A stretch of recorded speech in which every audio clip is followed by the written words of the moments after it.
Hello and welcome to Building on a Budget Models. Today we'll be unboxing this, the Nissan Skyline GTR V-Spec R34 by Tamiya. Don't forget to subscribe and hit the bell button to stay notified. This is 124 kit, and as it's road car, on the sides it shows you some of the various colour options that it's produced in real life, as well as a bit of information in Japanese. For Westerners of my generation, there are two places you would have first come across the Nissan GTR. Either the very lucrative Fast and the Furious films, or the similarly successful Gran Turismo series on the Sony PlayStation. Wherever it is that you first come across this car, it probably wasn't on the road, even though this car was partially developed on the Nürburgring. It isn't very common outside of Japan.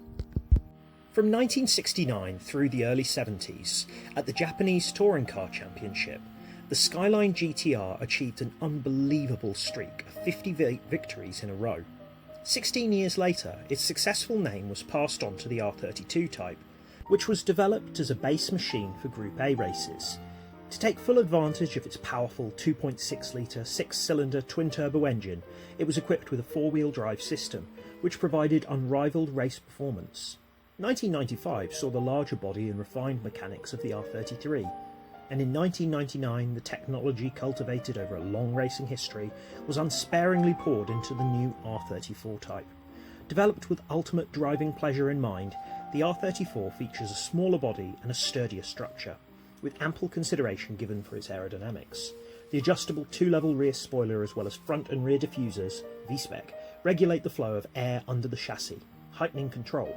The R34's impressive speed is accounted for by modification in valve timing and turbocharging of the Getrag 6-speed transmission-controlled engine. Further refinements have been adopted, such as an electronically controlled front and rear power distribution four-wheel drive system and a multi-link suspension. Undergoing extensive training in Japan, its driving performance was further improved in Germany on the Nürburgring. Unrivaled speed and control have made the R34 version of the GTR Nissan's, if not Japan's, new index of quality. Obviously, since the R34, it's been replaced by the GTR 35, which dispensed with the Skyline name altogether, but still a legend of the road. So firstly, here you can see it comes with the tech tips, very useful for the beginner to look at these, and the multi-fold out sheet, Tamiya instructions. On the front you can see there the bit that I've just read. In here there's details about the colours. Beneath that there are some of the suggested colours for the 6 colours that the Skyline R34 came in. And then it goes through, starting with the undercarriage and exhaust and things like that. This is a curbside kit, so no opening bonnet, no engine, apart from what is featured underneath the car to build. Moves on to the wheels, then the interior. Then the interior into the base, the windows, and then the body.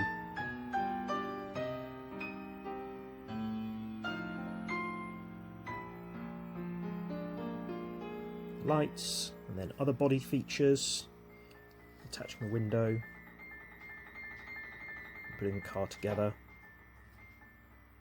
the diffusers, and the rear wing, and headlights and other accessories. And finally on the back there's a little bit of information about where the decals go, not too many on this kit. So firstly, it comes with a really nice set of window masks. Not all Tamiya kits come with these, but very useful when they do. Next we've got these sort of grey kind of metallic parts, which are mainly mechanical bits, the undercarriage of the car, brakes, drive shaft, things like that.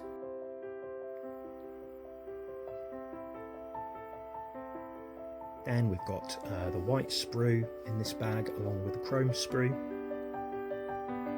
Just open this, I did buy this brand new, so hence why everything's closed. I have to say this kit is 21 years old. there's almost no flash. It's very, very well moulded. So here you've got interior parts. For some reason these seats, which are like racing style seats, the holes for the seat belts are actually filled up, so you'd have to drill those out if you wanted to fit racing seat belts. It's got the mesh for the grille and the chrome parts. These are a little bit shinier than the wheels are on the box, but the lights and mirrors are all very well moulded, so that's nice.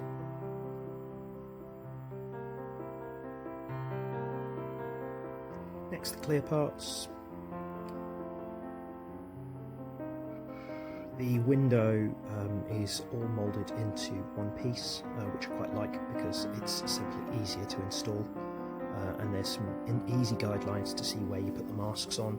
Also, the diffusers are clear, which means you can leave them clear so you can see the workings, or you can paint them.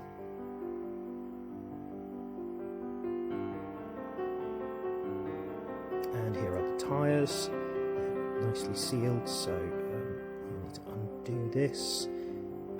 They're definitely sort of road tyres. I think they're all the same size. They're branded Bridgestone by the looks of it. But yeah, very well moulded, soft, should be easy to get on. And then in there, I'm not going to take these out yet, but you can see there's some poly caps as well. Okay, very good. Right, I'm having a bit of a struggle here. Okay, we'll just get rid of those. Okay, and then we have the body itself. Now, I presume that the reason that this doesn't have the front and rear bumper is so that they could use the same body for some of the race car variants and just fit new front and rear bumpers on. If you built one of these or one of the racing variants, be it the Pennzoil or the Calsonic, let me know and tell me if I'm right. Yeah, so as you can see here, very nicely moulded. It's quite clearly the Skyline R34, signature circular tail lights, lots of little tabs to fix the other parts, and then we've got the very small decal sheet as well.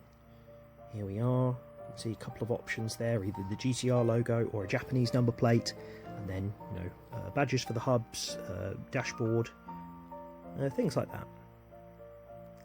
Also, interestingly, 2 Brembo logos, even though there are 4 disc brakes. Anyway, there we are. Finished. Be building this soon. Look forward to it, and hope you've enjoyed this. Please comment, like, share, and subscribe, and I'll see you soon. Bye.